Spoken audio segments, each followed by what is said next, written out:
I'm not doing this for money. I'm doing this because it's an honor. I respect the office. It don't matter who is in office. Let's get it, y'all.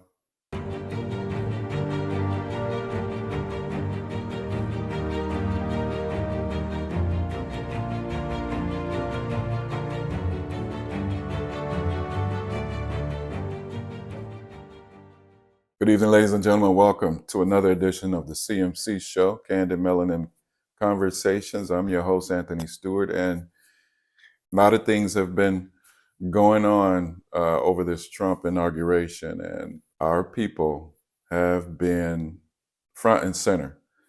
I was looking at the Mark Lamont Hill show, and shout out to Mark Lamont Hill. He's a young, brilliant mind, and I like watching him speak when he's on either his show or other shows. I encourage you all, if you haven't checked him out, go check out his show, Mark Lamont Hill. He is a very well put together brother. But he was commenting on Willie D show from the Ghetto Boys. Willie D, he seems like he has a good head on his shoulders as well. Former rapper. If you haven't heard of the Ghetto Boys, they are from the 80s. And he had Nelly on. Nelly seems like a good brother as well, but he doesn't seem to be well versed in what's going on. Like a lot of rappers, you know, we're not looking to them to be brilliant minds, but we are looking to them to be a little bit more conscious of what's going on. Gone are the days of Kumo D, KRS-One, Chuck D from Public Enemy. And there are some others that I could name where they were conscious rappers as to what was going on in the day, and they were much more in tune to what's happening in our community and trying to make sure that we stay together and build, or I should say, bridge the gap. Now it's all about money. These guys don't really care about the community. They make excuses, as you're going to see in this clip I'm going to play from the Mark Lamont Hill show. They make excuses, and Mark is going to break it down pretty succinctly, and I'm not going to get in the way of it, and I'm just going to kind of let it roll. So check out what he, meaning Nelly, said on Willie D's show, and then let's check out how Mark Lamont Hill answers it on his show. The same way that our men and women, our brothers and sisters who protect this country, have to go to war and have to put their life on the line for whoever in office. So if they can put their life on the line for whoever in office, I can damn sure perform for whoever. What do you say to the people that say, like, I want you to hear this part. We're not giving you this backlash because of your political affiliation or your political choice or whatever. We're giving you this backlash because you are propping up a white supremacist. I would ask them to show me where he's a white supremacist, and here's the thing. Okay, I get it. He did say, if you don't vote for me, you're not black, right? Oh no, that wasn't him. That wasn't him. That was the sarcasm. I'm trying to think. Hold on. He did create. I know where you're going. I know where you're going. He did create the crime bill in the 90s, which said that if you get caught with 5 grams of crack, you do a mandatory 5 years. That had mass incarceration. I think even the Vice President Kamala spoke on that part, that said that the crime bill played a huge part. He didn't do that. Let me see. What did he do? I'm trying to think. The white supremacist. Hold on. I'm gonna get to it. Okay. He did not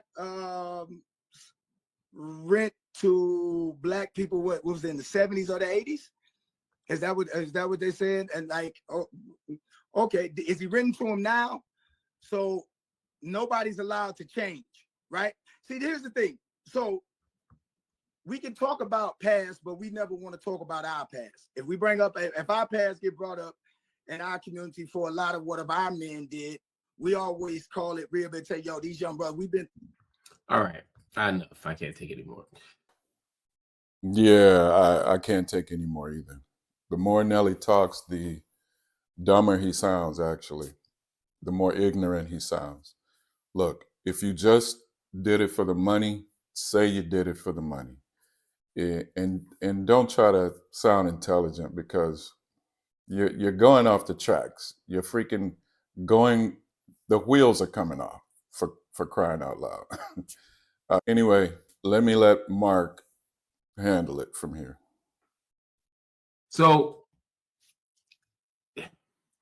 there's a lot of whataboutism in what Nelly said. At the beginning, at the core, what I'll say is Nelly at least believes what he's saying. Willie D was being gentle, but like he said, like, what do you say to people who say you're probably white supremacist? He goes to point out racist things that allegedly Joe Biden has done. Fine, but then don't perform for Joe Biden.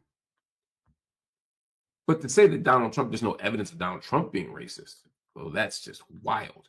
He said the last thing that he could point to was him having discriminatory housing in the 70s. How about a Muslim ban when he was president? A whole ban on Muslims.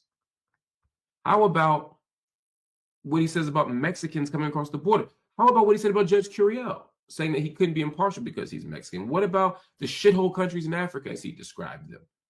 And you talk about the Central Park Five, you ain't got to go to the 90s.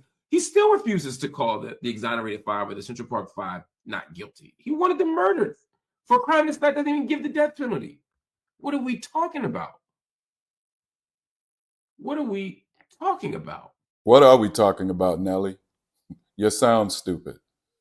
You know, go up there, perform, do your little jigaboo dance, like Snoop Dogg said, and then Snoop Dogg went and did his jigaboo dance, collect the check, and then just tell us, hey, I did it for the money. You don't respect the office of the presidency. Do you know how our people, well, maybe you don't know. Again, maybe you're ignorant. Only thing you want to know is what you want to know, basically. Anything else you don't really want to hear. Anyway, comments, like, subscribe. Hit me up, y'all. Peace.